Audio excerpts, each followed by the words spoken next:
perlu mencari Tuhan karena ada banyak hal di hidup ini yang kita nggak tahu. Makanya kita perlu cari Tuhan supaya kita ngerti jalan hidup ini. Bagaimana kabarnya? Luar biasa. Saya percaya saudara, perjumpaan pribadi dengan Tuhan itulah yang akan memberi kita kekuatan hari-hari ini. Amin. Tidak ada satu orang pun, tidak ada apapun di dunia ini yang akan memberikan kita kepuasan dan kekuatan selain hanya di dalam hadirat Tuhan. Saya bersyukur malam ini ya saudara, kita punya rasa lapar dan haus akan Tuhan yang lebih lagi. Di tengah banyaknya berita-berita yang menakutkan, di tengah banyaknya keadaan yang sangat tidak enak di hari-hari ini.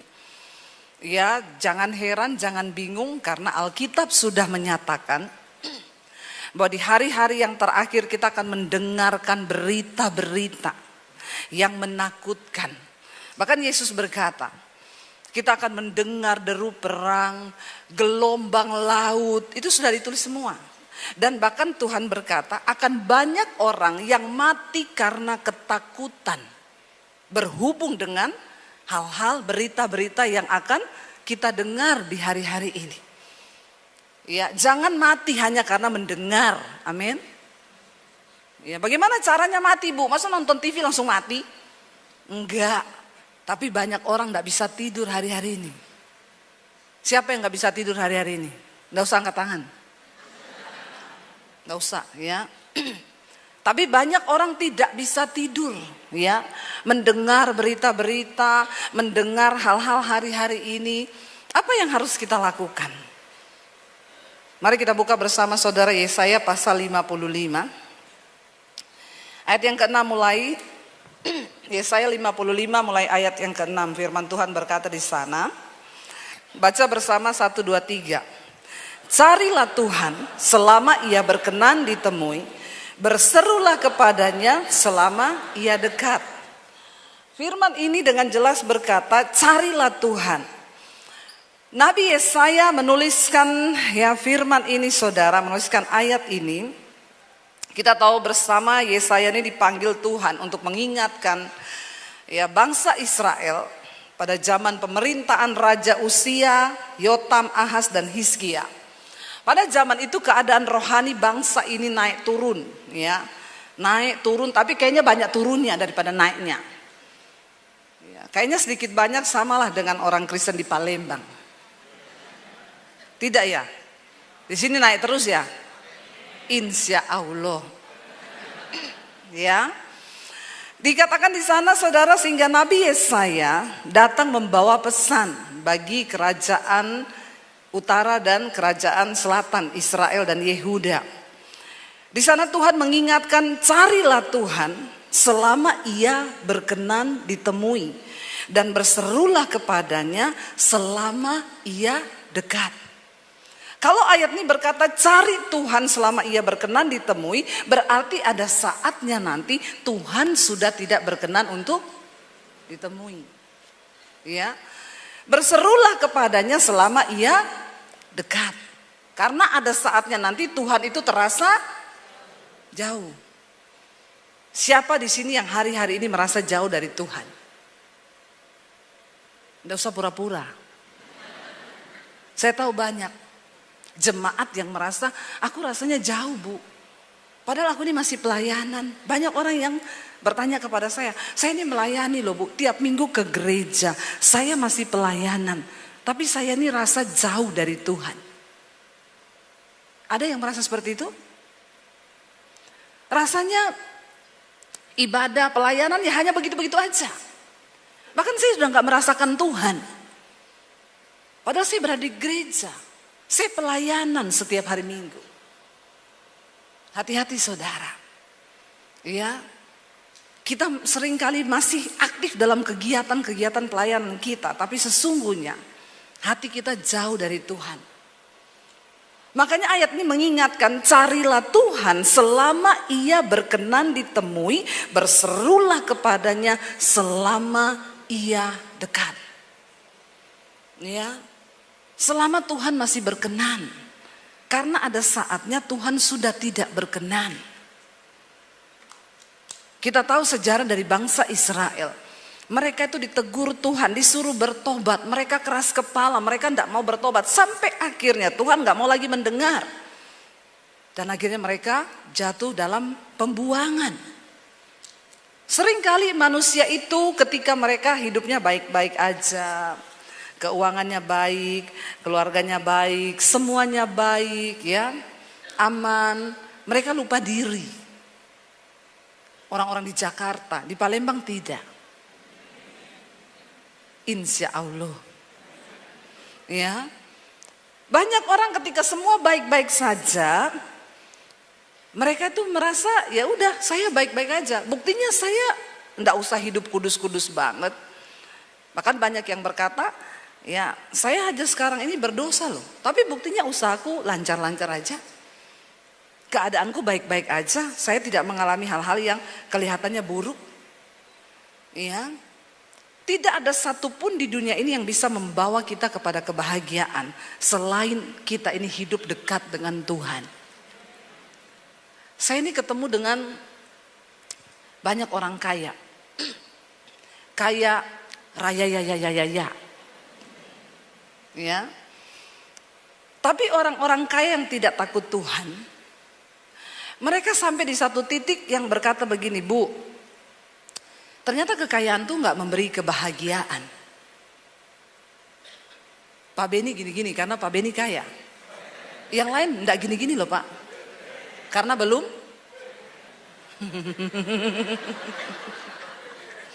Saudara, sedangkan orang kaya saja perlu cari Tuhan. Apalagi yang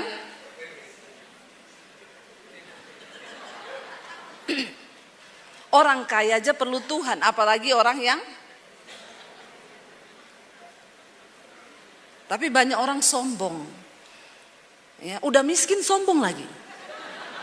Jangan bilang orang kaya tok yang sombong. Saya banyak ketemu miskin sombong. Orang kaya sombong biasa. Tapi miskin sombong ini luar biasa.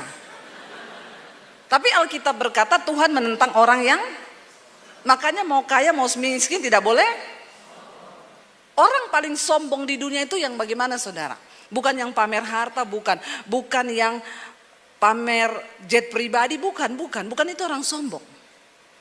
Orang yang paling sombong di dunia ini adalah apa? Orang yang gak mau cari Tuhan. Itu kebangetan sih.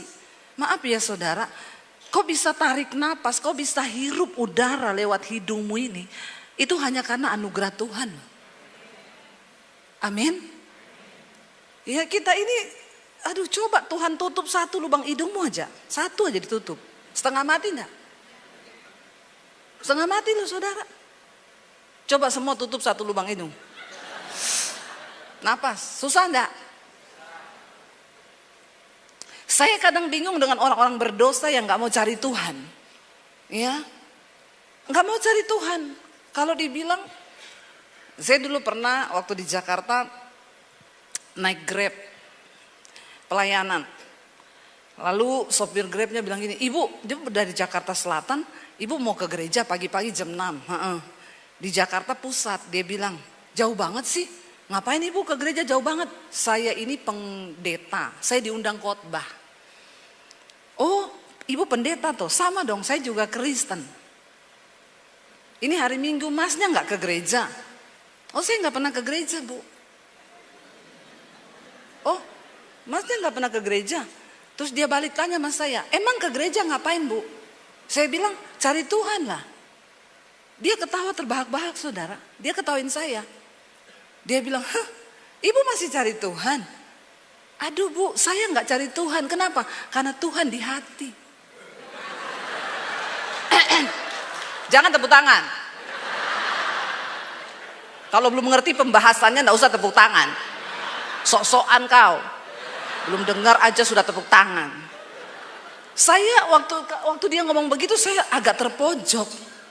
Saya merasa malu loh saudara. Dia bilang, Ibu masih cari Tuhan? Saya nggak cari Tuhan Bu, karena Tuhan sudah di hati saya. Saya terpojok saudara. Tapi saya pikir-pikir masa pendeta kalah ya? Nggak boleh kalah ini. Lalu saya berpikir, ini yang gila dia atau saya ya? Loh kalau mau dipikir benar nggak saudara? Makanya Bu saya nggak pernah ke gereja. Kenapa cari-cari Tuhan? Orang Tuhan di hati. Lalu dia lanjutkan begini, maaf ya Bu, saya ini biar mabok Bu, saya tetap nyanyi lagu rohani.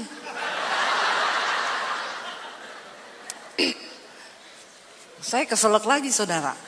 Karena saya pikir nih orang kok begini banget ya. Iya Bu, saya biar mabok, saya nyetir mobil loh.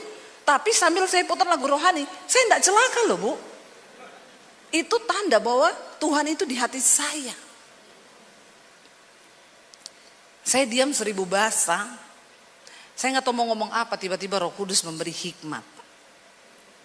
Saya bilang gini, oh jadi masnya nggak ke gereja, nggak cari Tuhan karena masnya tahu bahwa Tuhan di hatimu. Iya, pertanyaan saya mas, apakah kau ada di hati Tuhan? Dia terpojok 1000 bahasa. Dan dia menjawab saya begini, nah kalau itu saya enggak tahu ibu. Kena skakmat lu. Terlalu banyak orang Kristen yang percaya diri, merasa bahwa Tuhan itu di hati. Pertanyaan saya, apakah kau ada di hati Tuhan? Banyak orang ngaku-ngaku. Bahkan Yesus berkata di hari-hari yang terakhir, banyak orang datang mengaku, aku melakukan mujizat demi namamu. Aku usir setan demi namamu. Aku bangkitkan orang mati demi namamu. Orang lumpuh berjalan, orang buta melihat demi namamu. Tuhan bilang, enyah engkau daripadaku, karena aku tidak mengenal engkau, pembuat kejahatan. Amin. Yang begini-begini ini, yang walaupun mabok nyanyi lagu rohani.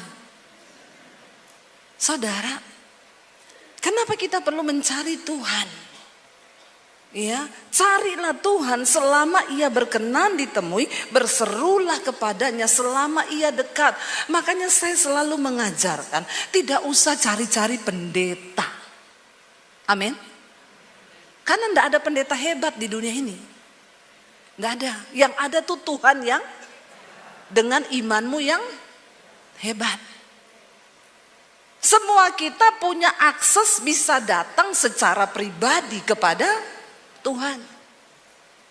Nggak usah cari-cari pendeta. Karena nggak ada pendeta sakti. Yang ada tuh Tuhan yang luar biasa. Nggak usah saudara. Iya. Makanya saya adalah salah satu pendeta yang nggak mau mendoa-doakan orang. Maaf ya, maaf. Tapi ini nggak boleh ditiru sama gembala. Pak Sabta jangan tiru, ini adegan berbahaya. Ini hanya dilakukan oleh para ahli saja. Ya. Soalnya kalau Bapak Sabta ini kan gembala, nanti jemaatnya datang, Pak doakan. Nggak usah doa-doakan, pulang cari Tuhan sendiri. Wah, kepahitan jemaat. Apalagi model-model jemaat kayak sekarang ini, apa-apa dikit tersinggung, apa dikit kepahitan, apa dikit pendeta aja nggak senyum. Itu Pak Sabta saya lewat nggak disenyumi. Padahal Pak Sabtanya juga lagi ada pergumulan. Emang cuma saudara yang ada pergumulan? Pendeta juga manu? Punya rasa, punya hati. Jangan samakan dengan pisau belati. Ngerti enggak? Apa dikit pengerja nggak senyum, nggak disalami, kepahitan. Jangan ya saudara, jangan ya nak ya. Jangan. Ya. Jadi jemaat itu yang imannya tuh tangguh. Pengerja enggak senyum, penggembala enggak senyum. Ya kita kan enggak tahu dia punya pergumulan apa. Siapa tahu besok jatuh tempo. Ya toh? Ya, jadi enggak usah cepat-cepat menghakimi. Mari kita ini menguatkan hati sendiri. Karena orang yang masuk surga itu bukan jemaat-jemaat yang kelas-kelas ngambek, merajuk, pindah gereja, kepahitan. Ya. Kalau ada orang datang sama saya, Bu, doakan, doa sendiri, ya, cari Tuhan. Amin. Itu pendeta ini mau loh doain pendeta sana, mau doain. Kok ibu nggak mau mendoakan? Kau pindah sama pendeta sana. Nggak usah datang ke saya. Karena jemaat ini kadang juga aneh-aneh. Ya, apa-apa minta didoakan, apa-apa minta didoakan. Masalahnya juga cuma putar di situ terus. konselingnya masalahnya sama terus. Ada jemaat bolak-balik konseling, saudara. Ya, semua pendeta yang datang dia konseling terus. 10 pendeta datang, 10 dia konseling. 10 tahun begitu terus, hidupnya nggak berubah-berubah. Ada bapak-bapak datang sama saya, Bu, istri saya lari tinggalin saya. Kenapa? Enggak tahu kenapa, pasti bapak ini ada salah. Bapak bikin salah apa? Ya enggak ada salah apa-apa. Bapak selingkuh? Tidak. Bapak kasar? Tidak. Nah, pertanyaan saya, bapak pelit enggak? Iya sih. Nah itu. Saya sudah 2 bulan tidak ngasih gaji ke istri. Sudah bagus istri, hanya tinggalkan kau Pak, dia nggak kasih sianida. Bertobat bapak-bapak, amin. Terus kayak gini datang minta didoakan, Bu Debi doakan dong supaya istri saya balik. Ya saya tidak bisa berdoa. Bapak telepon istrimu, kasih dia duit. Amin bapak-bapak. Tolong yang rela aminnya. Jangan ibu-ibu yang amin kenceng. Kadang masalah uang ini bikin masalah juga dalam rumah tangga, benar nggak? Iya, hati-hati loh. Nanti persoalannya itu cuma bolak-balik di situ. Sebenarnya dia tahu jawabannya. Nanti kayak gitu konseling lagi sama pendeta. Bagaimana kita ini mau berlari? Ya, kita cuma jadi orang Kristen yang terputar di situ terus. Datang lagi, Bu, saya mau konseling. Kenapa? Saya kepahitan sama mertuaku. Urusannya kalau nggak kepahitan, tersinggung, kepahitan, selingkuh, apalagi masalah selingkuh ini. Ya, aduh saudara, saya itu pusing lihat orang Kristen hari-hari ini. Persoalannya itu terus. Belum pernah ada orang Kristen yang datang, Bu, saya mau konseling, kenapa? Saya mau dibunuh, Bu. Kenapa? Karena saya nak terima Tuhan Yesus, saya mau dibunuh. Belum ada. Ya adanya itu, Bu. Kenapa? Dikejar pinjol. Banyak ini. Heran saudara. Persoalannya itu cuma muter di situ terus. Saya aja pusing dengar jemaat kayak begini, apalagi malaikat. Jangan cuma tertawa, kau bertobat ya. Amin. Karena untuk mempersiapkan diri menjadi mempelai Kristus, kita nggak bisa cuma yang terputar-putar di situ terus. Masalahnya itu terus. Ya kepahitan sama mertua, kepahitan sama menantu, kepahitan sama ini. Aduh please deh. Ya.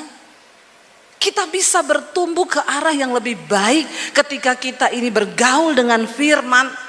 Jangan bilang nggak bisa, bilang bisa. Bisa Yura. Aku bisa. Amin. Kalau ada firman di dalam hati. Ya, tapi kalau kita memang mau cuek ya terserah. Saudara, ayat ini berkata, carilah Tuhan selama ia berkenan untuk ditemui dan berserulah kepadanya selama ia dekat. Baiklah, ayat berikutnya 7 berkata, baca bersama dengan suara yang keras. Baiklah orang fasik meninggalkan jalannya dan orang jahat meninggalkan rancangannya. Baiklah ia kembali kepada Tuhan, maka dia akan mengasihaninya, dan kepada Allah kita, sebab ia memberi pengampunan dengan limpahnya. Katakan, baiklah orang fasik meninggalkan jalannya. Siapa orang fasik itu? Orang fasik itu orang yang ngerti kebenaran tapi tidak mau melakukan. Itu orang fasik. Tahu harus mengampuni tapi tidak mau mengampuni. Orang datang, Bu, Ibu tidak ada pilihan, Ibu harus mengampuni. Tidak bisa, Bu, terlalu sakit. Tapi Ibu, firman Tuhan bilang Ibu harus mengampuni. Tidak bisa, Bu, sakit. Aduh, saya model-model kayak begini nih bingung saudara. Alkitab bilang kebenarannya harus mengampuni. Tapi kalau kau tidak mau, ya tidak ada yang bisa paksa. Suami saya nyakiti saya, Bu. Ibu ampuni. Tidak bisa. Kalau ibu tidak bisa, ibu berdoa. Nggak bisa juga, ya mati aja. Sudah nggak bisa semua, saudara. Malaikat juga angkat tangan kalau sudah begini nih. Karena maaf ya Pak Sabta, maaf. Saudara nggak pernah dengar khotbah yang kayak begini? Ya, maaf ya. Sekarang ini bukan zamannya lagi jemaat itu dielus-elus, dibaik-baikin, capcay deh. Ya, ada waktunya loh. Kita ini memang harus menjadi dewasa. Udah dibilang doakan Bu Ampel nih suamimu, ndak bisa. Doakan, ndak bisa. Terus mau apa? Dia mau tunggu, saya bilang ya udah cerai aja. Kan ndak bisa juga bercerai. Ya. Ibu ndak tahu suami saya, ibu ndak rasa suami saya. Saya ndak mau rasain suamimu, Bu. Ndak, kagak. Saya punya suami sendiri. Ngapain saya rasain suamimu? Yaitu nasibmu. Siapa suruh kau nikah sama dia? Hello. Ini jemaat itu begitu. Kenapa kita perlu mencari Tuhan? Karena ada banyak hal di hidup ini yang kita nggak tahu. Makanya kita perlu cari Tuhan supaya kita ngerti jalan hidup ini. Yang muda-muda di sini yang belum nikah berapa banyak? Angkat tangan yang belum menikah. Coba angkat tangan. Nggak usah malu. Angkat tangan. Biar sudah berumur, angkat tangan saja. Supaya kita sama-sama mendoakan. Siapa tahu kan dapat jodoh toh. Di bawah 30 tahun jodoh di tangan Tuhan. Di atas 30 tahun Tuhan lepas tangan loh. Kagak. Ya, Tuhan tetap turun tangan. Tapi agak berat sih memang. Harus dengan doa dan puasa. Ya enggak apa-apa tuh. Mending lama menikah daripada terburu-buru terus salah. Ya enggak? Mending lama menjomblo daripada cepet-cepet tapi jadi janda. Sekarang kan banyak begitu. Ya enggak apa-apa ya. Enggak apa-apa. Dibilang belum menikah, kamu belum nikah? Belum. Enggak apa-apa. Lebih baik lama berdoa, tanya Tuhan. Amin. Tanya Tuhan. Ya, jodohku ini yang mana Tuhan? Cari Tuhan. Anak-anak muda, kalau kau sudah mulai umur kepala 20, tolong cari Tuhan lebih dekat lagi. Nggak usah kau sibuk cari pacar.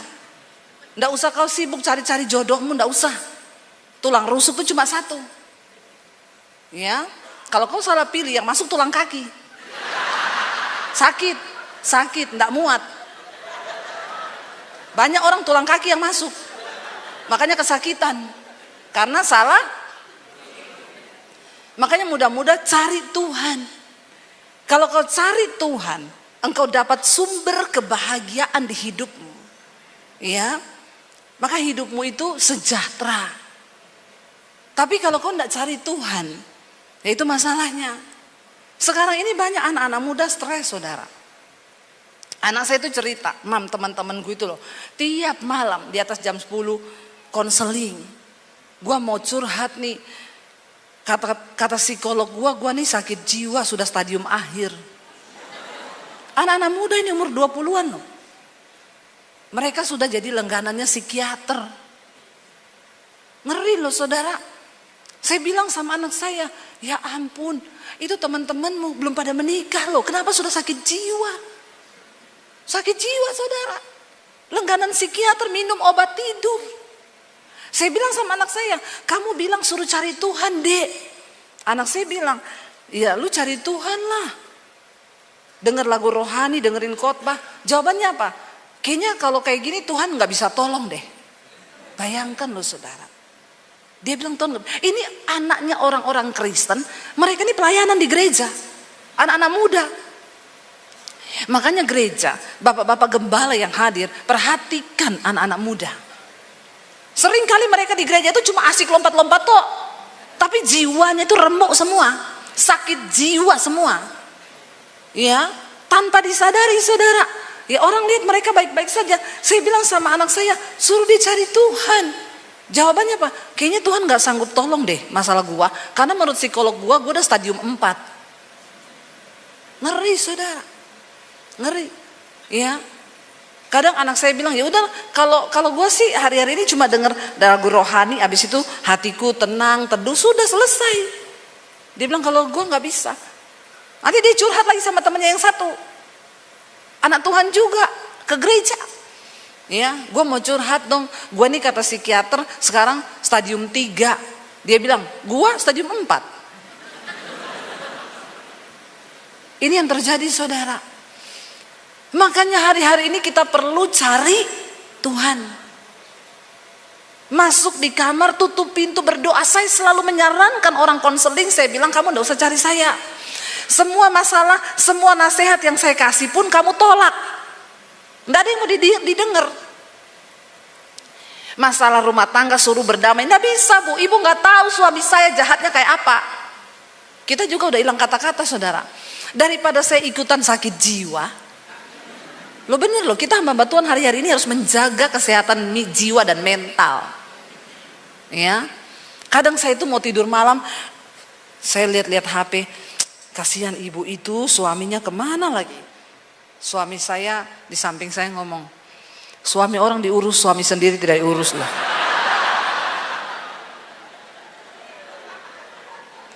Kadang kalau saya lagi balas-balas konseling saudara, ya tiba-tiba ada SMS masuk, ting, saya lihat suami saya, dia bilang, Bu Debbie, saya boleh konseling dah. Saya jawab, ada masalah apa ya Pak? Istri saya cuekin saya Bu. Saya jawab, mungkin kurang dikasih duit Pak. Ya, jadi saya sekarang gak mau sakit jiwa saudara, mikirin urusannya jemaat yang tidak mau nurut sama firman. Persoalannya cuma satu kok, nggak mau cari Tuhan, nggak mau dekat dengan Tuhan, nggak mau nurut sama firman, itu tok, til, nggak ada yang lain. Sebenarnya kalau kita ini mau cari Tuhan, orang tua nasihati anakmu bilang cari Tuhan, karena dia masih berkenan untuk ditemui. Karena saya mengalami saudara, saya ini dulu, ya mau bunuh diri waktu saya lulus SMA. Saya tidak mengenal Tuhan Yesus. Saya punya agama, tapi saya nggak kenal Tuhan. Lalu saya mau bunuh diri karena saya jatuh dalam banyak dosa, dalam pergaulan yang tidak benar. Lalu saya cuma berpikir di otak saya begini sebelum saya bunuh diri. Tuhan itu ada apa enggak ya? Lalu saya mulai berpikir, enggak mungkin Tuhan enggak ada loh. Lah ya, kalau Tuhan enggak ada, yang ciptakan saya ini siapa? Terus yang ciptakan tata surya ini, ya langit, bumi, matahari, Mars, semua planet-planet itu siapa yang ciptakan? Masa bumi ini berputar terus ya? Terus nggak ada yang ciptakan, tuh nggak mungkin. Tidak ada yang mengatur dunia dan alam semesta ini, tuh nggak mungkin. Kita saja manusia diciptakan, mata sama-sama 2, hidung 1, mulut 1, kuping 2, tapi muka kita nggak ada yang sama loh. Ada yang sama muka kita? Nggak ada kan? Nggak ada yang sama kan? Itu kan bukti kemahakuasaan Tuhan. Kalau kita belajar soal ilmu pengetahuan, bagaimana DNA manusia itu begitu luar biasa, semua berbeda, itu kan ajaib Tuhan. Makanya orang yang paling bodoh di dunia ini bukan orang yang gak sekolah. Orang yang paling bodoh di dunia ini orang yang tidak percaya ada Tuhan. Udah itu orang paling bodoh saudara. Lalu pertanyaan saya yang kedua begini, kalau Tuhan itu ada, siapa dia ya? Dengan ketidakmengertian saya saudara, saya waktu itu udah nekat mau bunuh diri, saya udah tulis surat buat orang tua saya. Tapi pertanyaan itu muncul, siapa Tuhan itu? Lalu saya begini, Tuhan, sebelum saya mati, saya pengen ketemu Engkau yang menciptakan saya itu. Saya gak peduli siapa namamu, dan aku gak peduli tentang agama sekarang. Aku pengen ketemu dengan penciptaku. Siapapun engkau, tunjukkan dirimu kepada saya. Saudara, ketika engkau mulai punya satu kerinduan untuk mencari Tuhan, imanmu mungkin hanya sebiji sesawi, tapi iman itu akan menjadi sesuatu yang luar biasa. Diawali dengan pertanyaan dalam hati, siapa Tuhan itu? Saya menangis di kamar saya. Tadinya menangis karena iba diri. Tidak ada orang yang sayang sama saya. Dari kecil saya ini dipukulin sama papi saya. Orang tua saya tidak sayang saya. Iblis bilang, memang gak ada yang sayang kamu. Hidupmu sudah hancur, kau hidup dalam dosa. Kau sudah jatuh, gak ada harapan. Mending mati aja kau. Ya, saya nyanyi. Aku terjatuh dan tak bisa bangkit lagi. Aku tenggelam dalam lautan luka dalam. Tenggelam, lautan, luka dalam, jatuh. Luka jangan dalam-dalam, infeksi. Ya, jangan kepahitan saudara. Ya, itu dulu saya nyanyikan. Aku tersesat dan tak tahu arah jalan pulang. Pakai Google Map. Kalau kau tidak tahu arah, pakai Google Map. Belok kanan, 500 meter, belok kiri. Di depan ada polisi, putar balik. Ya toh? Ya, saya itu dulu, lagu saya itu, ya, jatuh, aku terjebak dalam lautan luka dalam, tersesat. Bayangkan, saudara bisa bayangkan. Saya mengalami itu, makanya saya mengerti banget anak-anak muda sekarang yang mereka itu sakit jiwa. Saya mengalami itu. Karena mereka melihat di rumah orang tuanya berantem, orang tuanya ribut, tidak ada kedamaian dalam rumah, tidak ada Tuhan di dalam rumah. Mereka mencari pelampiasan, mereka melakukan dosa, mereka melakukan hubungan seks di luar. Akhirnya dosa itu menuduh mereka, setan datang mengintimidasi mereka. Dan mereka jiwanya itu tertekan, saudara. Dan tidak ada sesuatu yang lain yang bisa mengisi kekosongan jiwa manusia. Kenapa? Karena jiwa itu tidak terbatas. Jiwa manusia ini nggak terbatas. Saudara sekarang gaji 1 juta. Saudara puas? Gaji 1 juta, saudara puas enggak? Enggak usah pura-pura dengan muka yang lugu seperti itu. Bilang saja kalau tidak puas, tidak, yang kenceng. Akhirnya ngaku juga. Gaji 2 juta puas? 3 juta puas? 4 juta puas? 5 juta puas? 6 juta puas? Rakus memang ya. Tidak ada puas-puasnya. Tapi itulah jiwa.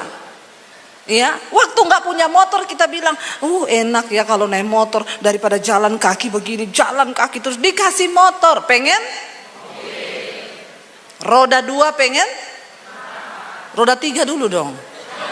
Jangan langsung lompat roda 4. Tak kabur saudara, roda 3 dulu. Bemo. Ya, itulah manusia kan. Nggak ada puasnya. Jiwa manusia itu tidak terbatas keinginannya. Makanya jiwa ini tidak bisa dipuaskan dengan sesuatu yang terbatas. Harta, uang, seks, apapun itu terbatas. Hanya satu yang tidak terbatas, yaitu Tuhan.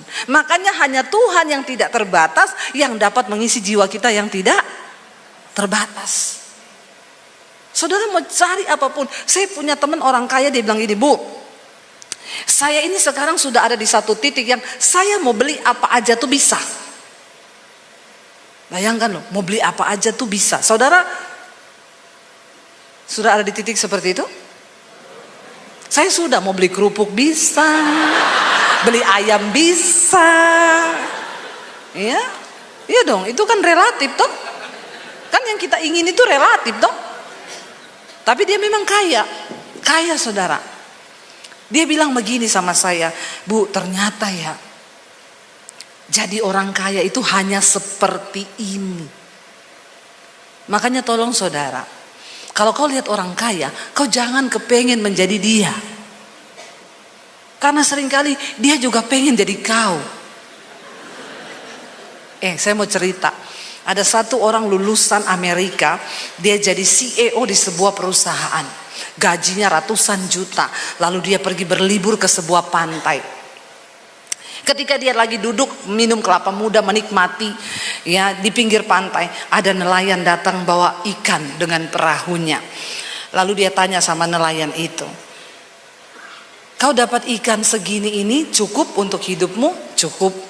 Berapa jam yang kau butuhkan untuk menangkap ikan seperahu ini? 5 jam. Lalu dia bilang, sini saya ajarkan kamu ya supaya kamu bahagia. Mulai besok, coba kamu praktekkan. Biasanya kamu turun 5 jam, sekarang kamu tambah 10 jam. Terus, nanti kalau sudah 10 jam, penghasilanmu 2 kali lipat, perahumu jadi 2. Kau pekerjakan orang, jangan 10 jam, kau melaut 15 jam. Terus, nanti kau punya kapal. Jadi kapal 1, lalu kapal 2, kapal 3. Setelah kau sudah banyak kapalmu, kau bikin perusahaan. Lalu kau tinggal sahamkan. Lalu setelah itu berapa lama yang saya butuhkan untuk, ya paling sekitar 15 sampai 20 tahun. Kau sudah bisa jadi bos dan kau menikmati. Terus dia tanya, terus kalau saya sudah memperoleh semuanya itu, terus apa lagi? Ya kau bisa santai dengan keluargamu, kau bisa duduk di pinggir pantai, kau bisa bersenang-senang dengan anakmu. Lalu nelayan itu bilang, tapi hari itu saya sudah begitu. Saya ini melaut cuma 5 jam. Kau tahu saya pulang ini untuk apa? Saya makan dengan keluarga saya, lalu saya antar anak saya ke sekolah, saya jemput dia pulang sekolah, kami duduk di pinggir pantai sambil minum kelapa muda seperti kau. Lalu CEO-nya itu mendadak jadi bodoh. Dia bilang begini, iya juga ya. Jadi siapa yang bodoh ya kita berdua ini? Loh saudara, hidup ini kan bukan soal kaya, tapi seberapa besar kau menikmati dan mensyukuri. Itu kan lebih dari pemenang. Amin. Jangan suka iri lihat orang kaya saudara. Karena belum tentu orang kaya itu sebahagia hidupmu.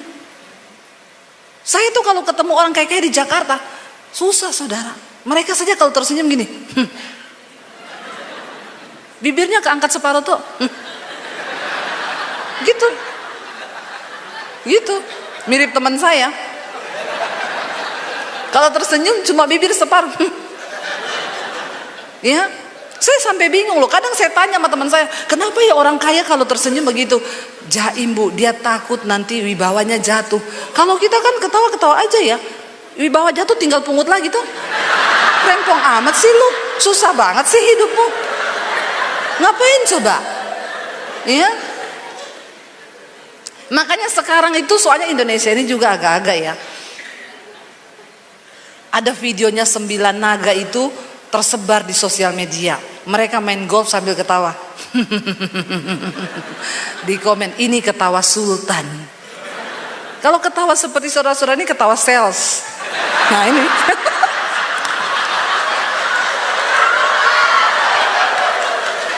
Tapi bahagia ini. Nggak usah jaim. Tepuk tangan dong buat saudara. Nggak usah jaim, ketawa-ketawa aja lepas, nggak usah ditahan, ya.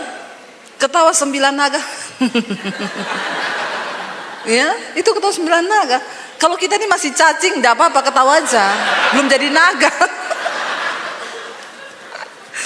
Saudara, kita dari kisah itu kan kita lihat sebenarnya apa arti hidup kita ini, saudara, ya. Orang itu akan berbahagia ketika dia cari Tuhan. Lalu apa dikatakan di sana? Tinggalkan yang jahat. Baiklah orang fasik meninggalkan jalannya dan orang jahat meninggalkan rancangannya. Baiklah ia kembali kepada Tuhan, maka dia akan mengasihaninya dan kepada Allah kita, sebab ia memberi pengampunan dengan limpahnya. Orang yang paling bahagia di dunia ini adalah orang yang dosanya diampuni dan dia hidup dalam kekudusan. Itu orang yang paling bahagia. Bukan orang kaya, bukan. Ya, waktu kita hidup dalam kekudusan itu, hidup itu plong, saudara. Saya khotbah, saya mengatakan kepada saudara, bukan karena saya tidak mengalami, saya sudah mengalami. Saya sama suami ini dari miskin dulu, dari miskin kami memulai hidup. Tapi sampai hari ini nggak ada yang berubah, karena ya dari dulu kita juga bahagia. Saudara pikir saya miskin tidak bahagia? Itu tolong ketawanya biasa aja ya Pak.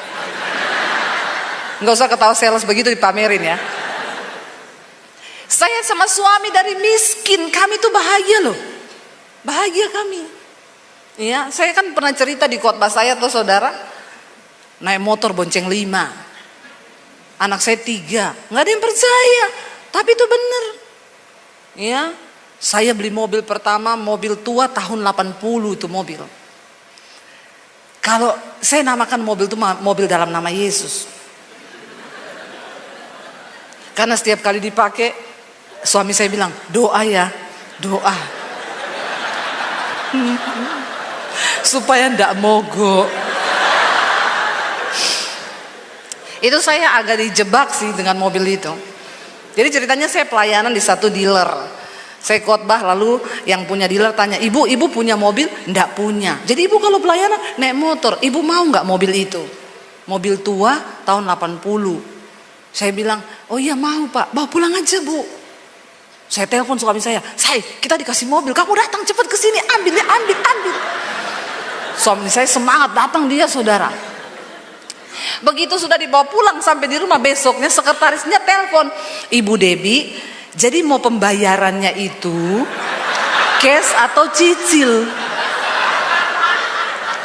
Tuhan Yesus, saya ya sudah malu, mau saya balikin juga malu.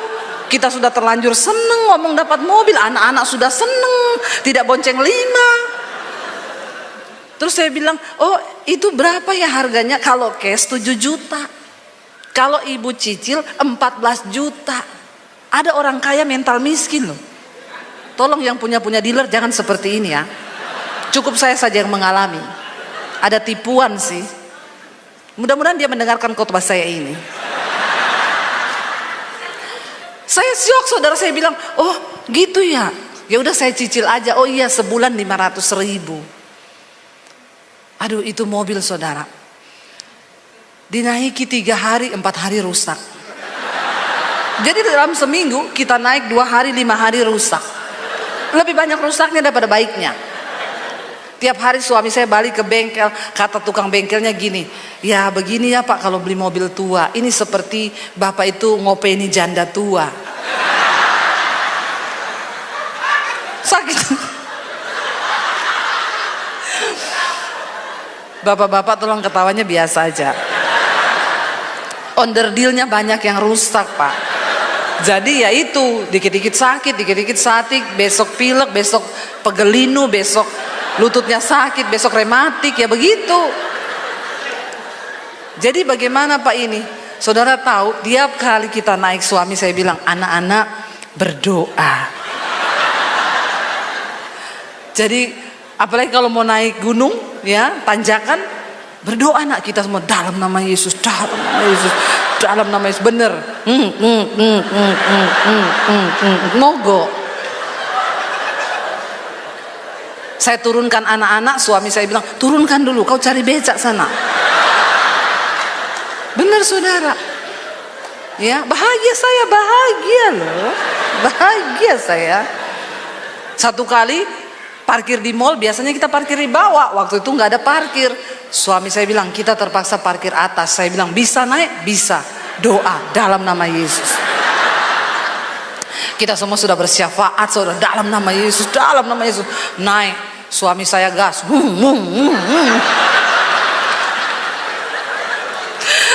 Dia gas, saudara. Ya, saya bilang, gas, Paul, gas. Toran 2 baku gas. Suami saya gas, tiba-tiba di tengah, apa ini? Oh Tuhan Yesus tolong. Saya pikir apa saudara? Dia berhenti, knalpot jatuh. Oh Tuhan. Jangan tepuk tangan, please, jangan tepuk tangan. Berdosa kau, berdosa. Saya bilang begini, saya naik terus saya, karena takut ada mobil dari bawah. Terus aku yang angkat knalpotnya, naik kau, naik. Makanya yang muda-muda di sini, kau kalau mau cari istri, cari yang seperti saya. Ya. Bisa masak, angkat galon bisa, ganti gas bisa, kesetrum enggak mati lagi. Itu saya, ini saya. Angkat knalpot bisa, berat loh, panas lagi. Tapi karena takut ada mobil dari bawah, keadaan memang memaksa. Tapi saudara pikir saya tidak bahagia? Saya bahagia. Bahagia sekali saya. Bahagia ya nak ya. Bahagia. Itu menjadi pengalaman yang sekarang saya cerita, saudara terhibur toh? Terhibur dengan penderitaan saya kan? Bahagia kau, bahagia. Tapi biar saya saja yang merasakan itu. Ya, bayangkan saudara, akhirnya sama suami diperbaikilah mobil itu. Jadi ternyata sejarah mobil itu mobil tarikan. Karena orangnya tidak bisa bayar. Memang ada kutuk di mobil itu. Dan Tuhan tidak izinkan memang kami pakai. Akhirnya suami saya konsultasi sama tukang bengkel, dia bilang gini aja mas, turun mesin semua, ganti mesin, nanti saya ganti. Oke, kita bayar saudara, lebih mahal daripada harga mobilnya. Setelah jadi semuanya kita cat supaya kutuk dihilangkan toh. Sudah bagus mobil, mesin baru, cat baru. Kita tinggal pelayanan ke Surabaya, Solo hujan, banjir, mobilnya kerendam. Saya bilang sama suami, memang kutuk ini tidak bisa diputuskan. Jadi mending di mobil buang saja daripada bawa sial dalam hidup kita di mobil. Tapi apakah saya tidak bahagia? Saya bahagia, bahagia sekali saya.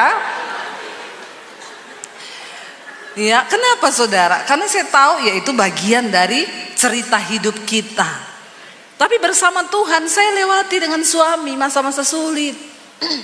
Kami bahagia karena kami berjalan di dalam firman Tuhan. Itu kebahagiaan kita. Makanya ayat ini berkata, meninggalkan jalannya orang jahat, meninggalkan rancangannya. Jangan ada rancangan jahat di hatimu. Walaupun itu baru rancangan loh. Iparmu bikin jahat terus gini, saya doakan memang dia ini. Orang di Palembang banyak begini nih. Lihat saja nanti ya. Saya tidak bisa balas, tapi kalau Tuhan yang balas. Jangan ada rancangan jahat. Jangan. Sedikit pun jangan. Kenapa saudara? Karena Tuhan itu melihat hati. Waktu hati kita kudus, hidup kita kudus, berkat Tuhan itu tidak terhalang. Makanya firman Tuhan berkata, bukan tanganku kurang panjang untuk menolongmu, bukan telingaku yang kurang tajam untuk mendengar doamu, tapi dosamu itu yang menghambat yang baik daripadamu. Waktu kita hidup dalam kekudusan, berkat Tuhan itu tidak terhalang dari hidup kita. Dosa membuat kita mengalami hal-hal yang buruk. Lalu dikatakan saudara ayat yang berikutnya, kenapa kita harus mencari Tuhan? Baca ayat yang selanjutnya, sebab rancanganku bukanlah rancanganmu dan jalanmu bukanlah jalanku, demikian firman Tuhan. Kenapa kita perlu cari Tuhan? Karena kita nggak tahu jalan hidup ini ke depan seperti apa, dan belum tentu rancangan kita itu menjadi rancangan Tuhan. Orang Kristen sekarang udah tidak tahu jalan, nggak mau cari Tuhan, akhirnya bikin jalan baru. Bikin jalan sendiri. Nanti kalau sudah kena masalah baru, Tuhan kenapa kau begini? Kenapa Tuhan begitu? Padahal karena salahnya dia sendiri. Jangan pernah merasa diri kita ini bijak. Kita perlu mencari Tuhan dalam membuat semua rencana di hidup ini saudara. Tuhan yang paling tahu jalan hidup kita. Dan tidak ada satupun rancangan Tuhan yang salah. Tapi kalau engkau sudah terlanjur membuat kesalahan hari ini, bertobatlah dan kembalilah kepada Tuhan. Maka dia akan sanggup memulihkan keadaan kita saudara. Seperti tingginya langit dari bumi, demikianlah tingginya jalanku dari jalanmu dan rancanganku dari rancanganmu.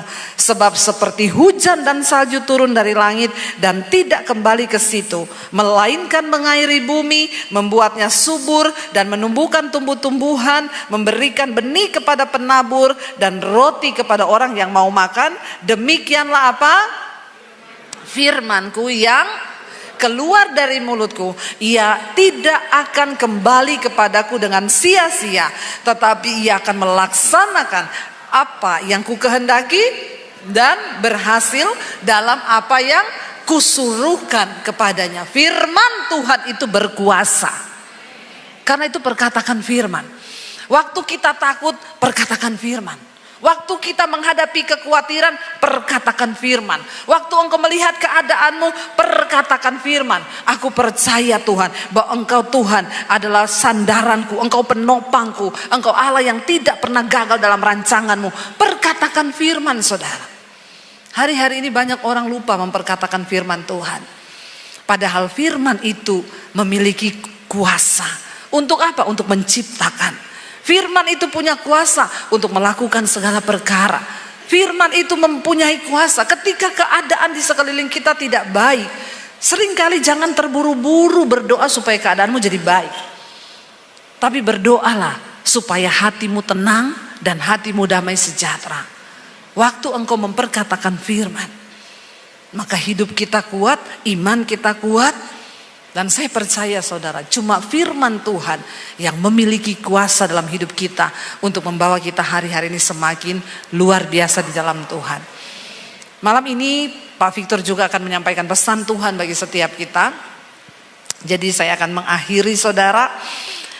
Mari, jangan cari sesuatu yang lain. Keadaan boleh bergoncang, keadaan boleh berubah, berita-berita boleh menakutkan, ke depan akan seperti apa, itu memang semua harus terjadi.